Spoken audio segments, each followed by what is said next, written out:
பாலும் தெளிதேனும் பாகும் பருப்பும் இவை நான்கும் கலந்து உனக்கு நான் தருவேன். கோலம் செய் துங்கக் கரிமுகத்து தூமணியே, நீ எனக்கு சங்க தமிழ் மூன்றும் தா. கட்டு கலங்காணும் கதிர்விழக்கு நிற்கானும் அரிதாள் அறிந்து வர மறுதாள் பயிராகும். அரிதாளின் கீழாக ஐங்கலத்தேன் கூடுகட்டும் மாடுகட்டி போரடித்தால் மாளாது சென்னல் என்று ஆனை கட்டி போரடிக்கும் அழகான தென்மதுரை என்று நாட்டுப்புற பாடல் ஒன்று மதுரையின் வளத்தையும் அதன் சிறப்பினையும் எடுத்து உரைக்கும். இவ்வூரை மருதை, மலைநகரம், மதுரா நகர், தென்மதுராபுரி, கூடல்மா நகர், முக்கூடல் நகரம், பாண்டிய மாநகர், நான்மாட கூடல், திரு ஆலவாய், சுந்தரேஷபுரி, ஹாலாஷ்ய சேத்திரம், கன்னிவள நாடு என பல பெயர்களால் இம்மதுரை மாநகர் சிறப்பாக அழைக்கப் பெற்றாலும் இம்மதுரை மாநகருக்கு மேலும் பெருமை சேர்ப்பது மதுரையின் மைய பகுதியில் அமைந்துள்ள நமது மீனாட்சி அம்மன் திருக்கோவிலே என்றால் அது மிகையாகாது. வன்றீரல் வருணன் விட்ட மாரியை விளக்க ஈசன் மின்திகள் சடையினின்றும் நீங்கிய மேகம் நான்கும் குன்று போல் நிவந்து நான்கு கூடமாக கூடலாமே என்று புகழ்ந்து போற்றப்படும் கூடல்மா நகருக்கு அன்றும் இன்றும் என்றும் அழகூட்டுவது அருள் சேர்ப்பது நம் அன்னை மீனாட்சியே. ஆகையினால்தான் சங்ககால மதுரை கோயிலை மையமாக வைத்து அகன்ற வீதிகளும் தெருக்களும் கொண்டதாக அமைக்கப்பட்டு இருந்தது.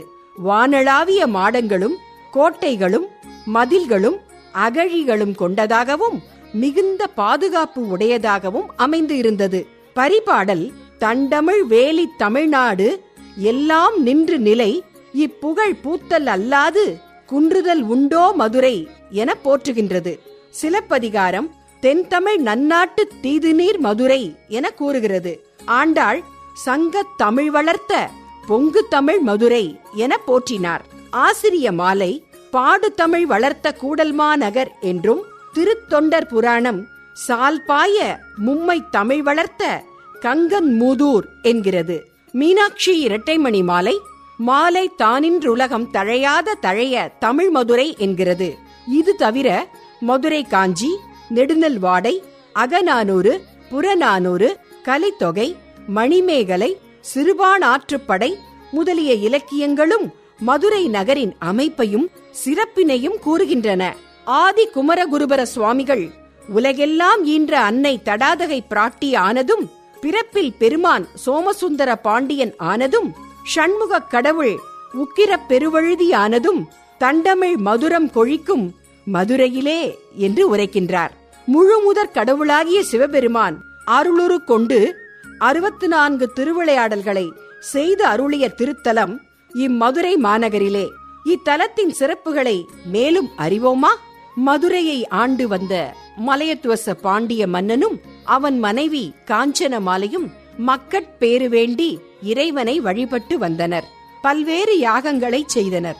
பிரம்மன் உபதேசித்ததன் பேரில் புத்திர காமேஷ்டி யாகம் மேற்கொண்டனர். அப்போது அருளும் பொருட்டு இவ்வுலகையே ஈன்ற அன்னையான உமாதேவியார் அந்த யாக குண்டத்தில் 3 தனங்களை உடைய பெண் குழந்தையாக தோன்றினாள். குழந்தை உருக்கண்டு பேரானந்தம் பெற்ற அரசனும் அரசியும் அக்குழந்தை பின் உருவிலே இருக்கக்கூடிய மாற்றம் கண்டு மனம் வருந்தினர். அப்போது சிவபெருமான் அசரீரியாக, மன்னா, மனம் வருந்தாதே, இக்குழந்தைக்கு தடாதகை என பெயரிட்டு கல்வி கேள்விகளில் சிறப்பு பெறுமாறு அனைத்து கலைகளையும் கற்றுக்கொடு. தனக்கு ஏற்ற கணவனை இக்குழந்தை காணும் பொழுது மிகுதியாக உள்ள ஒரு தனம் மறைந்துவிடும் என கூறினார். அரசனும் அரசியும் மன அமைதி பெற்றனர். ஒருவன் பிறக்கின்ற போது பரஞானம், அபரஞானம், தன்முனைப்பு என்ற ஆணவமாகிய 3 தனங்களோடு பிறக்கின்றான். தடாதகைக்கு இறைவனை பார்த்தவுடன் 3வது தனம் மறைந்ததைப் போல மனிதன் இறைவனை நினைப்பதனால் ஆணவம் என்கின்ற 3வது தனம் மறையும் என்பது தத்துவம். தடாதகை பிராட்டி நாளொரு மேனியும் பொழுதொரு வண்ணமுமாக வளர்ந்து கல்வி கேள்விகளில் சிறந்து வீரம் மிக்கவளாக வளர்ந்தாள். பாண்டிய நாட்டின் பேரரசியானாள். தடாதகை தன் நாட்டின் எல்லையை விரிவுபடுத்த எண்ணி பல குறுநில மன்னர்களின் மீது படையெடுத்துச் சென்று வெற்றி கண்டாள். பின்பு பெரும் படையுடன் சென்று கைலாயம்பதியை அடைந்து போர் முரசு கொட்டினாள். எதிர்த்த பூத படைகளும் நந்திதேவரின் படைகளும் தோல்வியை தழுவின. இதனை அறிந்த இறைவன் போர்க்கோலத்துடன் அங்கே எழுந்து அருளினார். அப்பெருமானை தன் எதிரே கண்டதும் தடாதகை பெண்ணுக்கே உரிய அச்சம், மடம், நாணம், பயிர்ப்பு என்ற 4 வகை நெறியில் நாணி தலை குனிந்தாள். அவளது 3 தனங்களில் ஒன்று மறைந்தது. இறைவனே தனக்குரிய கணவன் என்பதை நன்கு உணர்ந்தாள். இறைவன், நீ மதுரைக்கு செல், யாம் அங்கு வந்து உன்னை மணம் புரிவோம் என்று கூறினார். அதன்படியே தடாதகை மதுரையை அடைந்து அதன் பிறகு இறைவனையே மணம் செய்து கொண்டாள். அத்தகைய சிறப்பு பெற்ற இம்மதுரை பாண்டிய நாட்டு 14 தலங்களில் மிகவும் சிறப்பு வாய்ந்தது. இத்திருத்தலத்தில் வருடத்தின் 365 நாட்களில் 294 நாட்கள் இங்கு திருவிழாக்கள் நடைபெறுகின்றன. அவற்றுள் குறிப்பிட்டு சொல்லத்தக்க பெரிய விழாக்கள் 3. அவை சித்திரை திருவிழா, ஆவணி மூல திருவிழா, தெப்பத் திருவிழா. இவற்றின் முக்கியமான சிகரமாக முதன்மையாக விளங்குவது சித்திரை திருவிழா. பங்குனி மாத கடைசியில் அமாவாசை கழிந்த 2 நாளில் கொடியேற்றத்துடன் துவங்கும். அத்தகைய நன்னாள் இந்நாள். கொடியேற்றம் சிறப்பாக நடைபெற இருக்கிறது. கொடியேற்றப்படும் கொடி பட்டத்தில் பொறிக்கப்பட்டுள்ள ரிஷபம் தர்ம உருவமாகவும் ஆத்ம உருவமாகவும் மதிக்கப்படுகிறது. ஆத்மாக்களையும் தர்மத்தையும் கீழ்நிலையிலிருந்து உயர்நிலைக்கு கொண்டு செல்லும் இறைவனின் கருணை இக்கொடியேற்ற திருவிழாவில் நன்கு விளக்கப்படுகிறது. பொதுவாக உயிர்களுக்கு அருள் புரியும் இறைவன் சிறப்பு வகையில் அருள் புரிய ஆயத்தமாக 12 நாட்களும் காத்திருக்கிறான் என்பதை இக்கொடியேற்றம் விளக்குகிறது. வாக்காலும் மிக்க மனத்தாலும் எக்காலும் தாக்காது உணர்வறிய தன்மையனை நோக்கி பிரித்தறிவு தம்மிற் பிரியாமை தானே குறிக்கும் அருள் நல்க கொடி.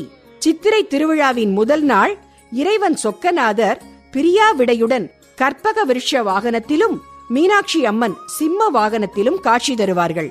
இந்த திருக்காட்சியின் நோக்கம் இறைவன் உலகத்தின் ஆதாரமாய் இருப்பவன் என்பதை குறிக்கும் பொருட்டு கற்பக விருட்ச வாகனம் கேட்டதையெல்லாம் கொடுக்கும் என்ற பொதுவான கருத்துக்கு உயிர் சேர்க்க, மக்கள் எந்த வரம் வேண்டி நின்றாலும் இங்கு கிடைக்கும் என்பதை குறிக்க ஐயனும், கேட்டது எல்லாம் கிடைத்துவிட்டால் மனித உயிர்கள் ஆணவ பேய் கொண்டு ஆடுவர் என்பதனால் அதனை அடக்குவதற்கு அம்மன் சிம்ம வாகனத்தில் வருவதாய் பொருள். உலகை ஆளும் இறைவனும் இறைவியும் கற்பக விருட்ச வாகனத்திலும் சிம்ம வாகனத்திலும் மதுரையின் 4 மாசி வீதிகளிலும் வீதி உலா வந்து நமக்கு அருளாசி வழங்க இருக்கிறார்கள். நாம் சென்று வழிபட்டு இறையருள் பெறுவோமாக. தென்னாடுடைய சிவனே போற்றி, எந்நாட்டவர்க்கும் இறைவா போற்றி. உனக்கு பணி செய்ய உன்றனை எந்நாளும் நினைக்க வரம் எனக்கு நீதா. மனக்கவலை நீக்குகின்ற தென் மதுரை நின் மலனே, எவ்வுலகும் ஆக்குகின்ற சொக்கநாதா. பாண்டி நாடே பழம்பதி, தில்லை கூத்தனே, தென்பாண்டி நாட்டானே என மாணிக்கவாசக பெருந்தகையாலும் தன்னார் தமிழினிக்கும் தன் பாண்டி நாடு நீலமாமிடற்றால வாயிலன் பாலதாயினர் ஞாலம் ஆழ்வரே என திருஞான சம்பந்தராலும் சீரானை தென்கூடல் திருவாலவாய்ச் சிவனடியே சிந்திக்க பெற்றேன் நானே என்று திருநாவுக்கரசராலும் பாடப்பெற்ற சிறப்புடைய தொன்மை புகழ் கொண்டது நமது பாண்டிய நாடு. பாண்டிய நாட்டிற்கு இயற்கை சீற்றத்தினால் அடுத்து அடுத்து 2 தலைநகரங்களை மாற்ற வேண்டிய நிலை ஏற்பட்டது. அவ்வாறு சங்ககால பாண்டியரின் தலைநகராக முதலில் விளங்கியது நமது தென் மதுரை. சிவபெருமானும் முருகப்பெருமானும் வீற்றிருந்து தமிழ் ஆய்ந்த முதல் தமிழ்ச்சங்கம் கூட்டப்பட்டது இங்கேதான். இது கடல் கோளால் அழிந்து பட அடுத்த தலைநகராக கபாடபுரம் கொள்ளப்பட்டது. இங்கு 2ஆம் தமிழ்ச்சங்கம் கூட்டப்பட்டது. இதுவும் கடல் கோளால் அழிந்து பட தற்போதைய மதுரையை தலைநகரமாக கொண்டனர். பாண்டிய நாடு தொன்று தொட்டே பெருமை பெற்று விளங்கிய நாடு. முத்தமிழ் மொழியை முறையாக வளர்த்த பெருமை பாண்டிய நாட்டிற்கே உரியது. செந்தமிழ் மொழியின் பிறப்பிடமாகிய பொதிகை மலை இந்நாட்டிலேயே அமைந்துள்ளது. தமிழ் வையையும் வற்றாது வளங்கொழிக்கும் பொருணையும் இந்நாட்டிலேயே அமைந்துள்ளன. கொற்கை முத்துக்கள் உலக புகழ்பெற்று விளங்கின. அத்தகைய முத்துக்களை உலகிற்கு அளித்த பெருமை பொருந்திய கொற்கையம்பதியும் இந்நாட்டிலேயே அமைந்திருக்கிறது. நக்கீரர், கபிலர் போன்ற புலமை செல்வர்களையும் ஒக்கூர் மாசாத்தியார், மாரோக்கத்து நப்பசலையார், அள்ளூர் நன்முல்லையார் போன்ற புலமை செல்வியரையும் பெற்றிருந்த பெருமை உடையது. மூர்த்தி சிறப்பு, தலச்சிறப்பு, தீர்த்த சிறப்பு என முப்பெரும் சிறப்புகளால் முதன்மை பெற்று விளங்கும் இத்தலம் நினைத்தாலே முக்தி தரும் தன்மையை உடையது. இதனை திருவாலவாய் கிணையாம் ஒரு தலமும் தெய்வ மனம் செய்ய பூத்த மறுவார் பொற்கமல நிகர் தீர்த்தமும் அத்தீர்த்தத்தின் மருங்கே ஞானமே உருவாகியுள்ள சோமசுந்தரன் போல் இகவரம் தந்து உலவா வீடு தருவானும் முப்புவனத்திலும் இல்லை உண்மை இது சாற்றின் மன்னோ எனும் பாடல் உறுதி செய்கிறது. இறைவன் மானுடனுக்கும் யோகியருக்கும் ஞானியருக்கும் அவரவர் பக்குவ நிலைக்கு ஏற்ப வடிவங்கள் எடுக்கின்றான் என்று சைவ சித்தாந்தம் குறிப்பிடுகின்றது. அப்படி ஓர் உருவம் இல்லாத பெருமானே அருவம், உருவம், அருவாருவம் என்ற 3 நிலைகளில் விளங்கி உயிர்களுக்கு வினை நீக்கம் செய்து அருள்கின்றான். இவ்வகையில் மதுரை எனும் இத்தலத்தில் உறைந்திருக்கும் சோமசுந்தரர், சொக்கலிங்கம், எல்லாம் வல்ல சித்தர், கால்மாறி ஆடிய நடராசர், பிக்ஷாடனர், சோமாஸ்கந்தர் என்ற 5 வகை உருவங்களிலே அமைந்து அருள் பாலிக்கின்றார். உயிர்களை உய்விக்கும் பொருட்டு இத்திருத்தலத்தில் தோன்றிய மீனாட்சி அம்மையும் மிகவும் சக்தி வாய்ந்தவள். தமிழ்நாட்டு ஆலயங்களில் தலை சிறந்த ஆலயமான மதுரை அருள்மிகு மீனாட்சியின் ஆலயத்தில் 4 திசைகளிலும் ஓங்கி உயர்ந்த கோபுரங்களும் அவற்றின் கீழாக அழகிய வாயில்களும் உள்ளன. இவற்றில் தெற்கு கோபுரமே மிகவும் பழமையானது. இது செவ்வந்தி மூர்த்தி என்பவரால் கட்டப்பட்டது என கோபுரத்தின் உட்புறத்தில் உள்ள ஓர் கல்வெட்டு தெரிவிக்கின்றது. 852 அடி நீளமும் 750 அடி அகலமும் கொண்ட மிகப்பெரிய ஆலயம். அன்னை மீனாட்சிக்கும் சொக்கநாத பெருமானுக்கும் இங்கே தனித்தனி சன்னதிகள் உண்டு. இருந்த போதும் இம்மதுரை மாநகரை ஆட்சி செய்து செங்கோல் ஓச்சுபவள் நம் அன்னை மீனாட்சிதான். அருந்தமிழ் மனம் கமழும் ஆலவாய் நகரிலே அமர்ந்து உலகத்திற்கே அருள் செய்யும் ஆற்றல் மிக்கவள் அன்னை மீனாட்சி. இவளது சிறப்பை எடுத்துரைக்கிறார் பலபட்டை சொக்கநாத புலவர். முக்கட் பராபரரை சொக்க பிரானெனோ முன்னவனோடொக்கச் சிறந்த கயற்கண்ணி சந்நிதியுற்று மிக்கச் செக்கச் சிவந்த பொற்றாமரை பரமன் தெரிசனை பக்கத் தடுத்தவர் சொர்க்கத்தினை எய்துவர்.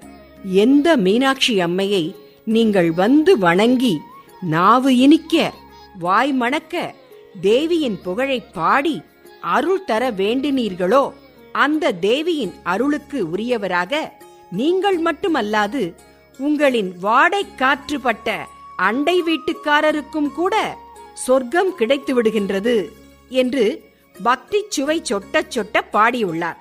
அத்தகைய ஆனந்த பேற்றினை அளிக்கும் அன்னை மதுரை மீனாட்சி அம்மனுக்கு இன்று சித்திரை திருவிழாவின் 2ஆம் நாள் திருவிழா. இந்நிகழ்விலே சொக்கநாத பெருமானும் பிரியாவிடையும் பூத வாகனத்திலும் மீனாட்சி அம்மன் அன்ன வாகனத்திலும் திருவீதி உலா வந்து நமக்கு அருள இருக்கின்றார்கள்.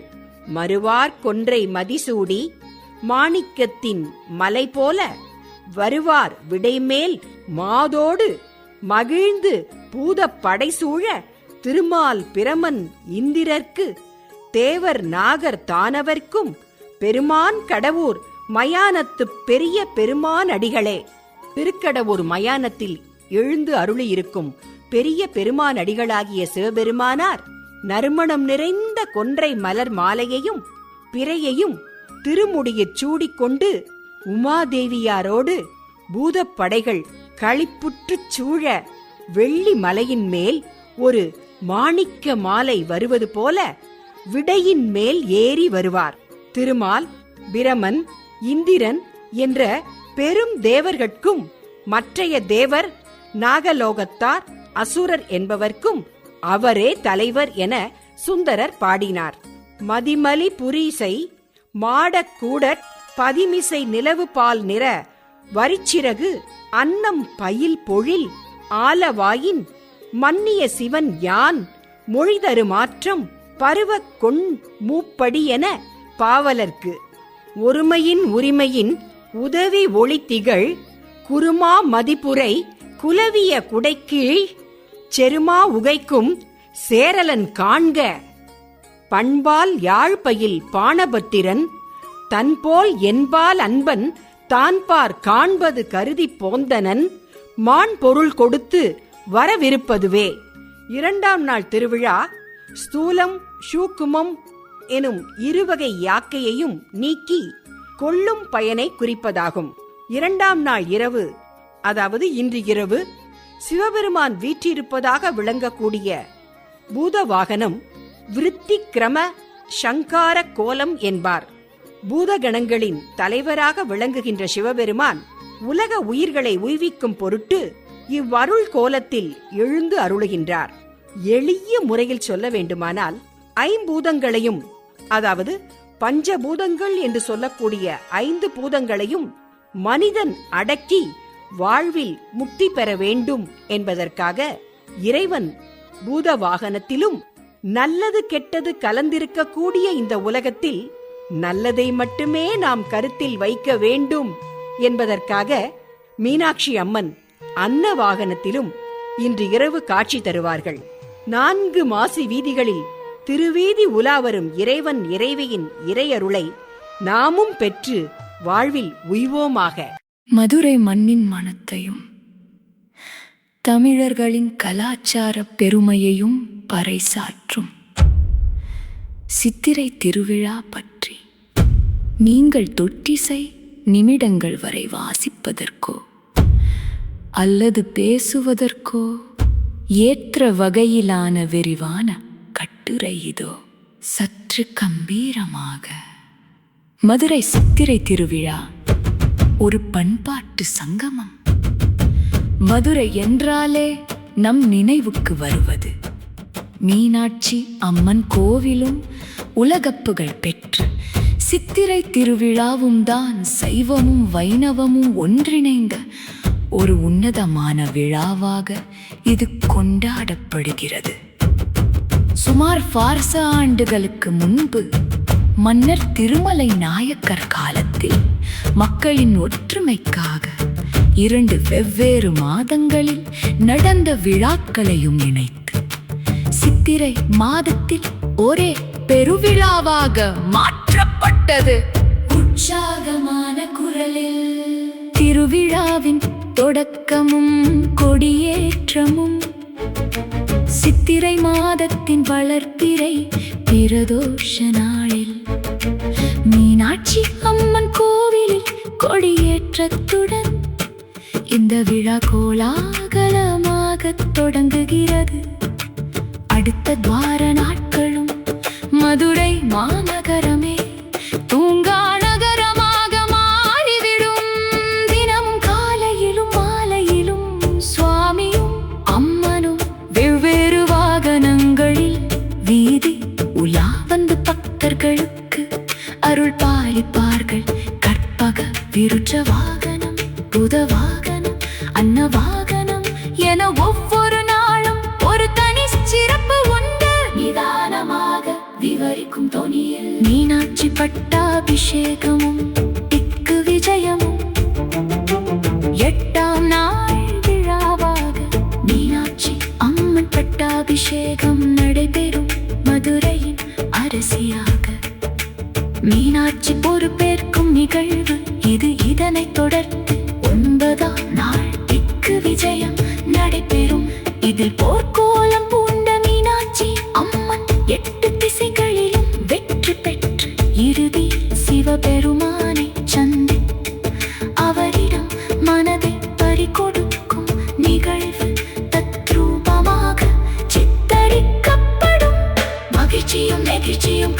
குரலில் திருக்கல்யாண வைபவம் 10ஆம் நாள் விழாவின் உச்சகட்டமாக மீனாட்சி சொக்கநாதர் திருக்கல்யாணம் நடைபெறும் மதுரையே மணக்கோலம் பூணும் நாளிது. பல்லாயிரக்கணக்கான பெண்கள் தங்கள் மாங்கல்யத்தை புதிதாக மாற்றிக் கொள்வார்கள் இந்த திருமண விருந்தில். லட்சக்கணக்கான மக்கள் கலந்து கொண்டு அறுசுவை உணவருந்துவது மதுரையின் விருந்தோம்பலுக்கு ஒரு சான்று. வேகமாகவும் கம்பீரமாகவும் மாசி வீதி தேரோட்டம் 11ஆம் நாள் பிரம்மாண்டமான தேரோட்டம் நடைபெறும். சம்பிரதாயப்படி அலங்கரிக்கப்பட்ட பெரிய தேரில் பிரியாவிடையுடன் சொக்கநாதரும் சிறிய தேரில் மீனாட்சி அம்மன் மாசி வீதிகளில் வலம் வருவார்கள். ஹர ஹர மகாதேவா என்ற கோஷத்துடன் ஆயிரக்கணக்கான பக்தர்கள் தேரி வட பிடித்து இழுப்பது மெய்சிலிர்க்க வைக்கும் காட்சியாகும். பரபரப்பான எதிர்பார்ப்பு